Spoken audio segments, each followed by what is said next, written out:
Welcome to Healing Generations, a podcast creating a dialogue uplifting the importance of healing, strengthening, and supporting our communities, and that addresses the disparities and inequities in communities of color. Healing Generations is brought to you by the Healing Generations Institute, a collaborative initiative of the National Compadres Network and the Brotherhood of Elders. Be sure to subscribe to stay up to date on our new releases.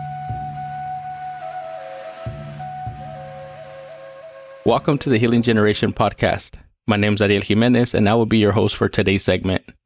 I want to first start by giving a shout out to my co-host, AB, who is not here with us today, but who makes the youth portion of this podcast run. He is truly the spirit of the show, and I wouldn't be able to do this alone. So I just want to give him a little shout out. With that being said, we have Madelene Contreras with us today, who is a powerful warrior herself. She graduated from Foothill High School, where she was a peer leader with a lot of our youth groups, and who actually is one of our LCC fellows this summer. So Madeline, it's an honor to have you here with us, and thank you for joining us. Thank you for having me. It's always a joy to be around you guys. So you kind of already know how we do things, right? We don't get started anything without doing a conocimiento, just, who arrived today, who showed up today. So for our listeners, who is Madelene Contreras? Tell us a little bit about yourself. Well, it depends on when you get me or how you get me. But usually I'm always very welcoming, warming. Been born and raised in San Jose. I've been jumping from place to places in San Jose, but mainly I've always stayed here. I grew up with my mom and my dad at the time. We were living in a rented room that my uncle provided us. But things ended up getting rocky because my dad obviously ended up walking out of our lives when I was by the age of 2, I would say. Mm-hmm.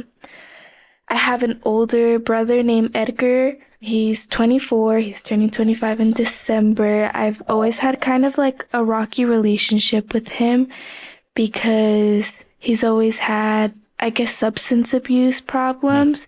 And it was always just a hard thing to be around, especially because it's an 8-year age gap. So he's obviously someone I'd looked up as an inspiration. Yeah. But it kind of got tough when he was having days that obviously were harder on him. And I wouldn't know 100% what he was going through. And I would try to understand. But at the same time, the stuff he was doing was affecting me and my mom a lot. Even till this day, we're still trying to figure it out and stuff like that. But besides that, I was mainly raised by my grandma named Gloria. My mom is also named Gloria, so it's kind of confusing when I talk about them. She raised me, I would like to say for the first 10 years of my life, because my mom, obviously, after my dad left, she was struggling a lot financially. So she would work 2 jobs. I would see her about maybe an hour or 2 throughout the day. I would go to sleep without my mom and I would wake up without my mom. And it was tough growing up a lot. But my grandma was always there for me. She was always had my back. She always took me out whenever she could, even if it meant by bus. We would go downtown and go to what we would say was our water park, but in reality, it was just the Cesar Chavez Plaza where they had the water fountains. But we would go there and we would have so much fun with my cousin, America and Isaac Lopez. They are my mom's sister's kids, but we grew up like siblings too, because we grew up in a mobile home, basically. Yeah. Everyone either slept in the living room or we all cramped up into one room. We just made it work. We all family right there. Yeah, it really is. Yeah, I mean, you're talking about the Cesar Chavez water park, right? Because that was our water park too. For other folks in San Jose, that was decoration and, they would just walk by it. But for us, it's no, we're going to go in there and play. Right. So I understand that. So, you're talking about, your grandma, your mom, Gloria. I understand the struggle of not waking up and not going to sleep with your mom. Right. My mom worked night shifts. At that time, she was working at the airport. So my grandma took care of us. And when my dad would get off of work, then he would take care of us. And my mom was just a hustler. So I understand that. Right. So there's a lot of sometimes baggage with that, but there's also a lot of blessings, right? So thinking about your childhood and how you grew up, if you could name like one or two blessings, what were those blessings within your childhood? There's a lot, but I'd like to say that because I was raised mainly by my grandma taught me a lot of independence and that it's okay to like not be by yourself, but to go through things alone, especially like if you don't like the environment you're in and stuff like that. She taught me how to be a hard worker and like be respectful towards others, take accountability about stuff. Cause my grandma, ooh, if she knew you did something wrong and you're trying to deny it, she would get on you about anything like that. So she definitely taught me a lot of accountability. My mom, she taught me a lot of like how to work hard and how to maintain and balance out your work life and family life in a way. Because at the end of the day, yes, she was working 2 jobs and we would hardly see her, but she would always try to find time to, have some time with either me and my brother or just me. She would take me to like Hoppy Hollow or to like the Japanese Friendship Garden because you could just go in there and pay 25 cents to feed the koi fish. So, that was very fun. Or if we didn't do that, she would take me to like Eastridge and stuff like that. So they definitely taught me how to care for others, even if you don't have a lot to give. Literally anything counts. Anything matters as long as you're there for them. So I think that's another big thing that they taught me, that no matter what you're going through or what's going on, they're always going to be there. And I don't know, there's just so much things that I think I could go into depth about. Yeah. Let me hold on to that, right? Because like the two things that you just said are like complete opposites, but I think that really represents the balance, right? Grandma taught you that it's okay to go through things on your own. My sister taught me that. She would always talk about the butterfly, and she's like, the butterfly struggles in private and we just see the beauty that emerges. But then it's like that same family also taught you to be there for everybody. Whether it's the 25 cents, whether it's an experience, you do that together. So I think learning both of those things are like, yeah, you're part of a community, but there's certain things that you're going to hold on to for yourself. That's a beautiful balance. Yeah. Right. And a lot of it, like one of the things that I love, even here, Maestro Jerry, saying that when you come to Círculo, we're not teaching you nothing new. We're just reminding you of all the things that already exist at home or that we hope exist at home. Right. So making that connection between the values and Circle, what attracted you to Circle? Like when you came onto the campus, you met Citlali, Caitlin. How was that introduction? What captured your eyes about Circle? Well, I had a friend who was already going to Foothill the year before, and she was in Girasol. So she was like, hey, like, I feel like you should join group. Like, it's really fun. You connect to others. Like Citlali and Caitlin are really understanding. They're very nice. They're very welcoming. And at first I was iffy about it because I feel like you could pick it up when you first meet me. I'm like really timid, very shy at first. I don't really like speaking to others as much. Like I like to keep to myself a lot. So I was kind of iffy about the whole situation. I was like, talking to other people about like my life. Like I don't know. But then Citlali was walking around with the sign-up sheets, and I was like, you know what? I'm gonna sign up. I signed up during the summer, but I didn't get in until the fall of the upcoming year. And right when I got in, I was kind of like shy at first. Like I barely opened up like in Circle and gifts and stuff like that. Like it was very hard for me to like be open about stuff like that at first. But then after a while, I picked it up because it generally helped me like not being afraid and being in a safe space where I could talk about my gifts and my baggages, and like just knowing that other people are going through similar situations and it's not all just sunshine and rainbows. Yeah. You know what I mean? 100%, right? And I think sometimes we don't have a space where we feel safe enough to talk about the realness. Like, are you really going to be here when I tell you what I'm really struggling with? Yeah. Right. So I know I'm skeptical and I got some trust issues and I know I got to work on it and I will. But I think, sometimes you're like, I don't know if you're really going to rock with me when I tell you the truth. So let me ask you this question. What made you stick around? What made you come back? Because I know sometimes people go to the circle and that was enough for them. Thank you for providing the space. I had fun. I learned some things. On to the next. What made you want to come back and get connected deeper? I think just all the teachings that they were all just very interesting. They all caught my attention. Like I've mentioned before, my favorite one happens to be like the moon cycle because it's educational, like especially for young women, because they said a lot of things that we don't know ourselves about our own bodies, but they were so kind to like inform us about it.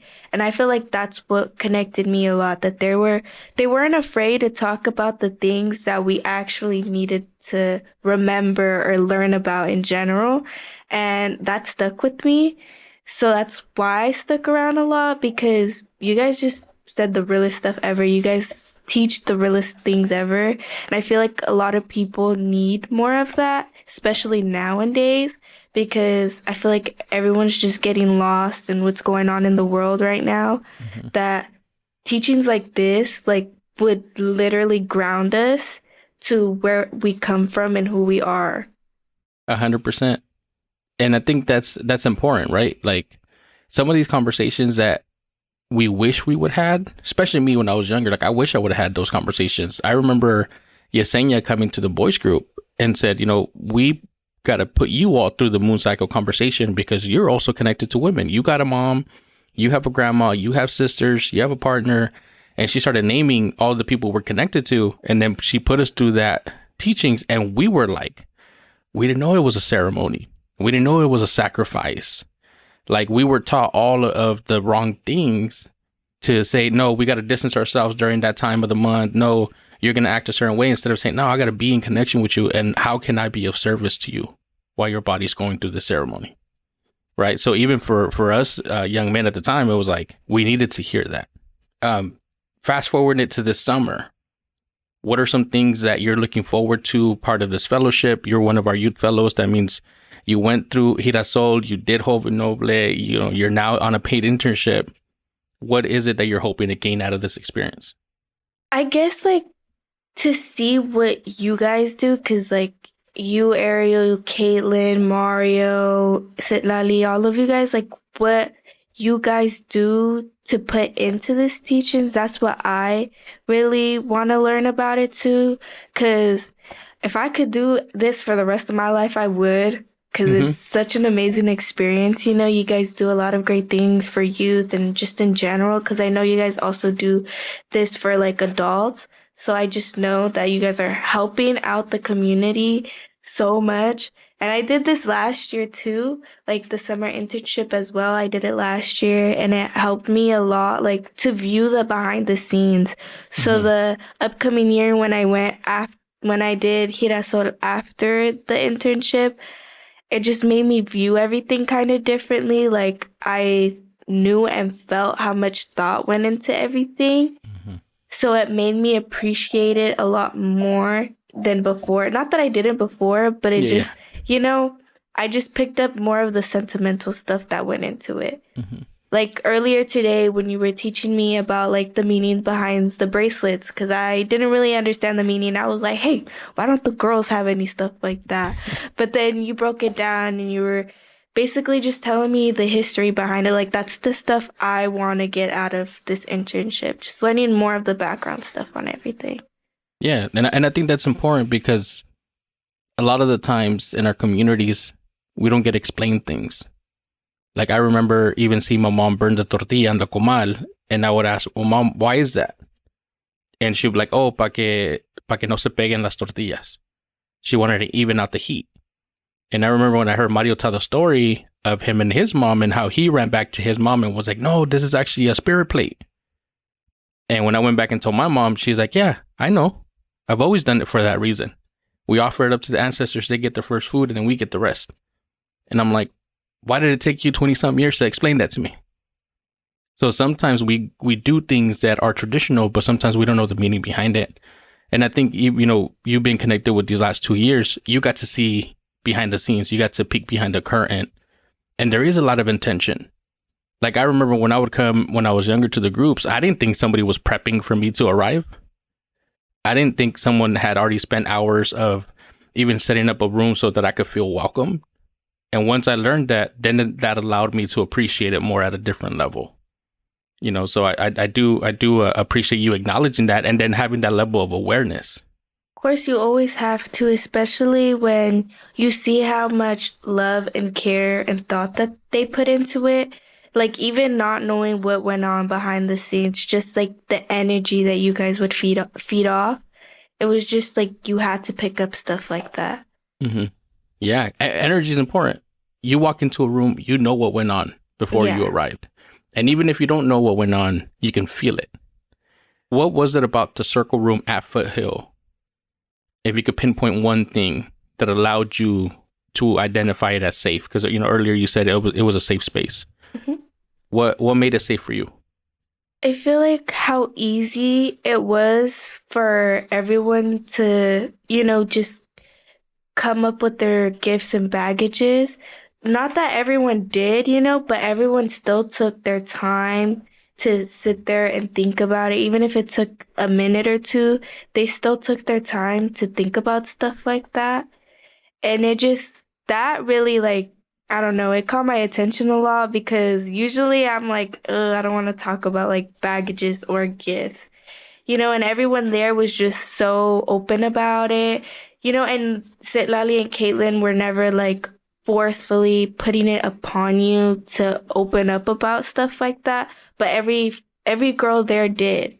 Mm-hmm. And that's what made it feel safe to me, that no one there, like, I guess, felt scared to talk about what they needed to talk about, or just knew that they were okay to talk about anything. Mm-hmm. Even if it was like, oh, my gift is, going on a walk this morning, they still said something.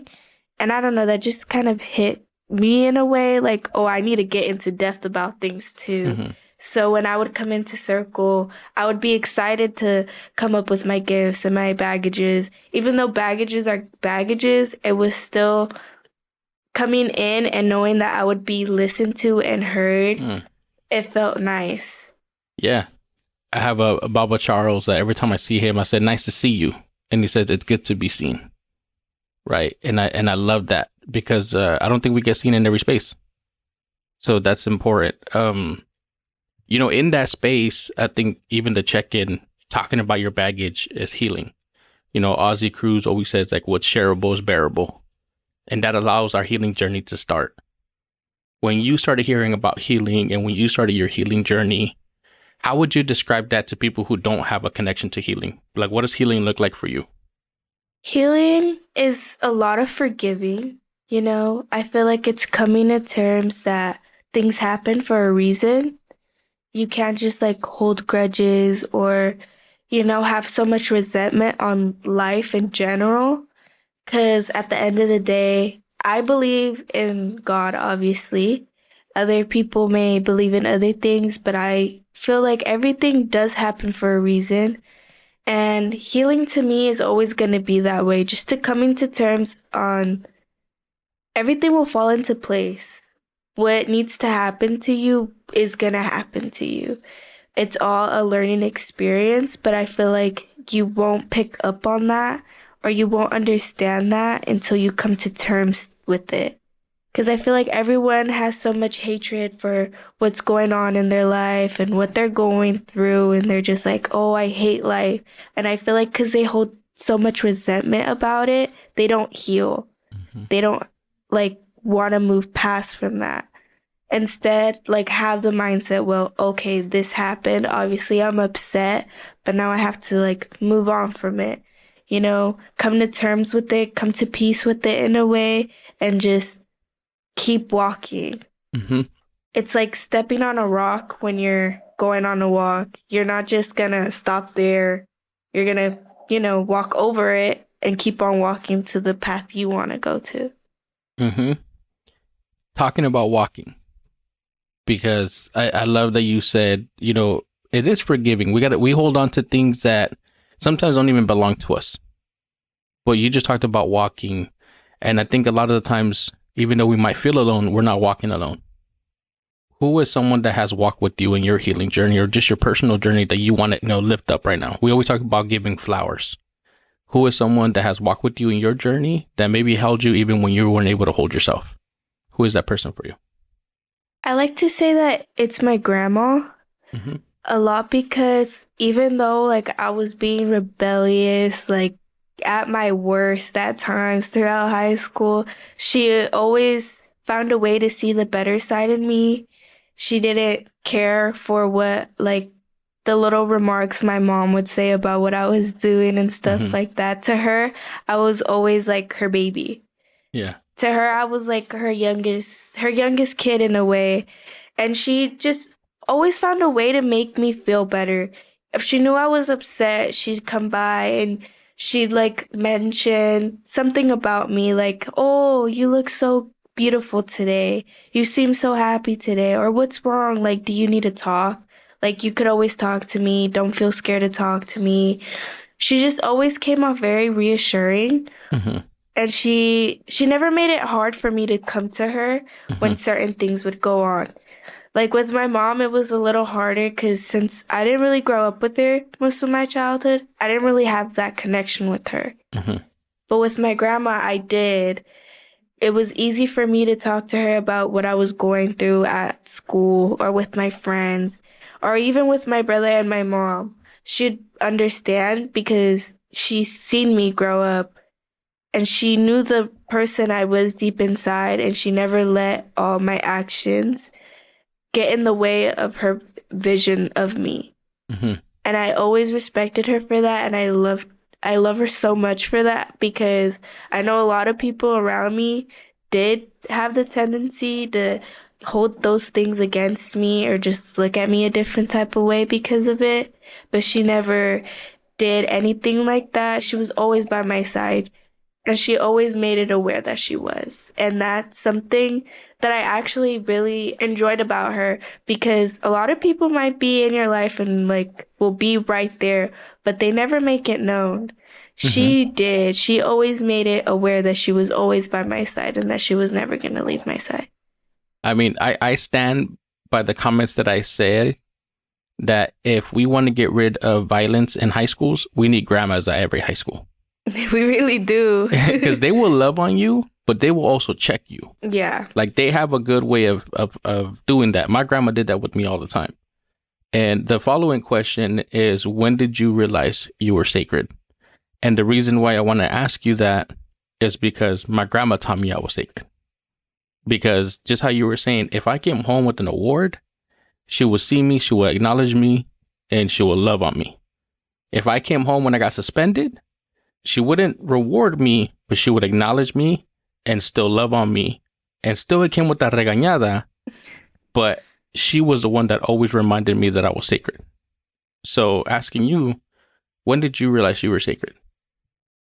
I feel like it took me a long time to realize that, because I was in such a dark place for such a long time, because COVID having us shut down for multiple years and then having to come out in public and go back to school, it like kind of changed me as a person. I wasn't the same person I was socially. So I was in a really dark place for a really long time. I didn't really feel like I was important at this time. And my grandma wasn't around at the time either. She was at the time she was in Mexico. So it was even harder for me throughout those times. But when she came back, it wasn't until I switched to Foothill and I started changing my environment. I started realizing like what I needed to do to accomplish my goals and make myself feel better as a person. It wasn't until that era where I realized that I was sacred, but that was only because I was surrounding myself around better people who had I guess, not their life planned out, but knew wrong from right and right from wrong. Being around people like that, people who show you like the right kind of love, the right kind of like, not hatred, but they will, put you in check, like you said, like check you when you're doing something wrong. Having those people around me, especially my grandma and stuff like that, that made me feel sacred a lot. That's when I realized I was sacred, because I realized that it was helping me do better mentally, physically, and with school. Like, I never locked in school till I was at Foothill. So Yeah. Foothill gave me that chance to like get all my credits and be able to graduate on time. That really helped me a lot. It wasn't until I walked that stage that I felt sacred, Mm. because I had accomplished something that I didn't think I was gonna be able to do. Yeah. But it wasn't just me walking the stage, it was everything that led up to it. So all the hard work I did, all the extra credit work I would do, you know, it just made me see another side of me, that I could actually work for something that I want. I love that, but I want to know a little bit more. What about Foothill allowed you to lock in? Because it's hard. There's so, especially when you're talking about the transition of the pandemic and having all those reasons to not lock in. What allowed you to lock in? I feel like there was just a lot of people in the same boat as me. And when I was there, I only surrounded myself with myself. I was like, hey, I'm here to focus. I'm going to stick to myself. I'm not going to have any distractions. Obviously, that didn't happen. I ended up picking up friends throughout the whole experience. But the main thing that made me lock in for real was a lot of support from the teachers. Since it was a small school, it was small classes, they had more time to check up on each kid individually. Like, hey, like, if you need help on something, like, let me know, or you need extra credit, like, I'm here, like, I could give you extra credit work. Everyone there was very caring for every student there, I'd like to say, for the most part. Most of the staff was very kind. They were always there. If you needed something, they would give you the resources for it. And also just being around people who were in the same boat as me also helped me along the way, because I seen them putting as the same amount of work as I was. And I was like, okay, I'm not the only one in the same boat. Like, we're all going through this. They were going through far worse, like, and they're locking in, they're graduating early, if anything. Like, I need to do the same thing. So just the people around me, seeing everyone do such an amazing job, such like putting in so much work into their school life, that made me pick up on it and want to do the same thing.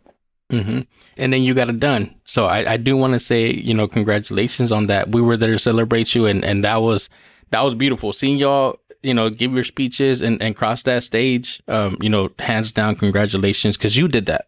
You put in those work. No one else is going to know the amount of sacrifice that you did to accomplish that. Now, I also heard you say something earlier, and I'm not going to ignore it. You say you want to do this work for the rest of your life. I do. So what's next? What's next for you? What's post graduation, post Foothill look like for you? What do you got in your future? Well, originally I want to become an ultrasound tech, because I'm into like babies, stuff like that. Just to get into anything in that field, like, I would be greatly fond with, or just anything in the medical field as well, because I really love and enjoy helping others. You know what I mean? But I also, like I said, if I could, I would do this for the rest of my life, because I just also love the teachings you guys do. I like educating people on stuff that they're not educated on, or maybe they are, but just not in the right senses. Yeah. Not fully educated. I want to do something in those type of fields. Be there for the people, not just to make money. Yeah.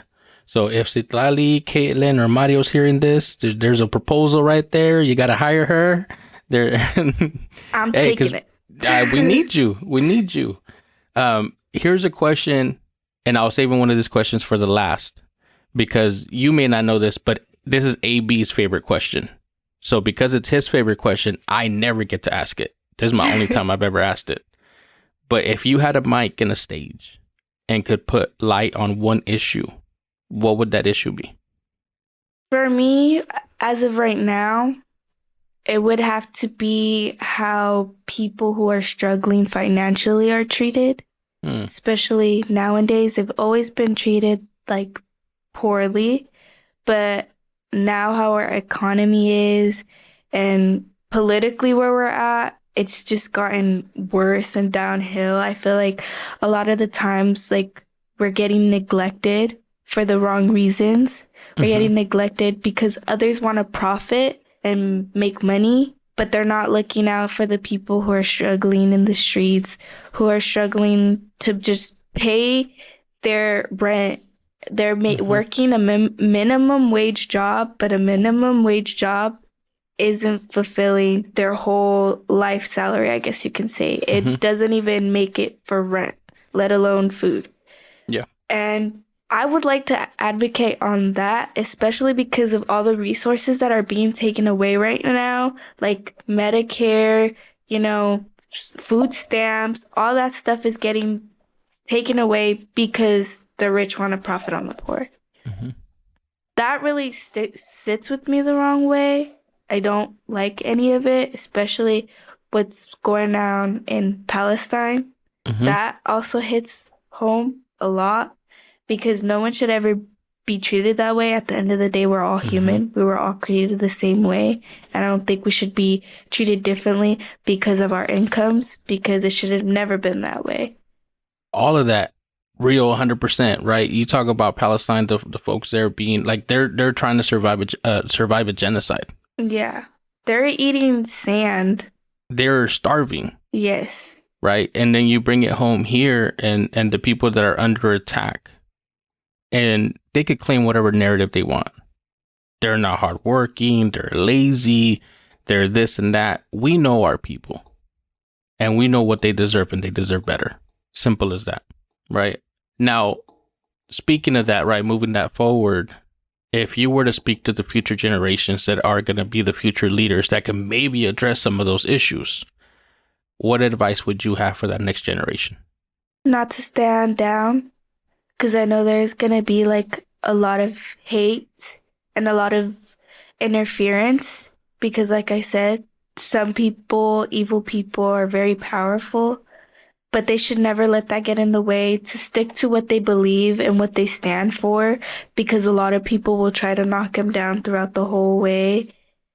And it's hard because it's happening right now. So I believe it'll still be going on in the future. Yeah. But it's a bad situation, but that's just how other people are.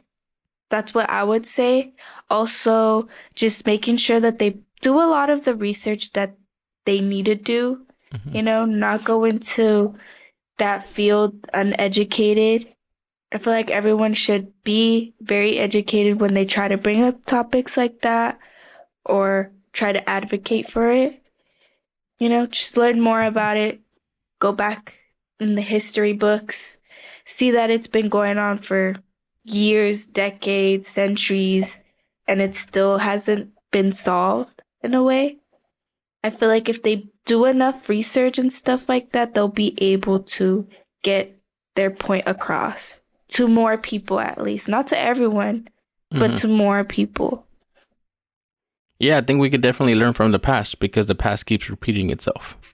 And I have a maestro, Kevin, that says there's two pandemics going on. There's the pandemic out in the world, and then there's an infodemic, because we believe everything that we see and hear, because social media will throw out anything to you and make it believable. So do your research, learn about those narratives, learn what's real, what's not, and then stand for something, because I think that's important too. I want to first just thank you for sharing of yourself, sharing your story, sharing your gifts, your baggages, and everything with us. Like I said at the beginning, you're a powerful warrior. I know that our future generations are going to be in good hands, especially you doing this work. We're going to get you hired. Don't worry.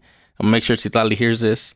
But as we close up, is there any closing remarks you have for the listeners? Anything else that you just want to mention or say before we finish our conversation? Probably to learn more about NTN, because it's an amazing company. I feel like a lot of youth would benefit from it. Not just youth, but women and men in general. They would all benefit from it. So that's one of the things I'd like to say. And another thing is just to stay true to yourself, Forgive. Don't forget, but forgive and learn. And yeah, I think that's about it. No, thank you for that. And I think that was a perfect promo. We're going to put that on all our social medias. But for the folks who are listening to the Healing Generation podcast, I hope that you stay connected. You can find us on Facebook under the National Compadres Network. You can find us on Instagram and Twitter under La Cultura Cura. And make sure that you continue to listen to the Healing Generation podcast on your favorite platform. With that, thank you. And until the next time. For more information about Healing Generations and the Healing Generations Institute, visit nationalcompadresnetwork.org and be sure to subscribe to stay up to date with our new releases.